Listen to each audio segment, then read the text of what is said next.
பச்சை மாமலை போல் மேனி பவளவாய் கமல செங்கண் அச்சுதா அமரரேரே ஆயத்தம் கொழுந்தே என்னும்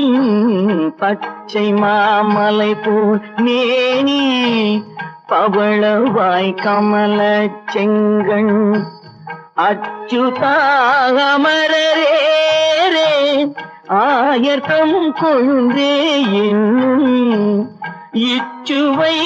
தவிரையான் போய் இந்திர லோகம் ஆளும் இச்சுவை தவிரையான் போய் இந்திர லோகம் ஆளும் அச்சுவை பெரினும் வேண்டேன் அரங்கமான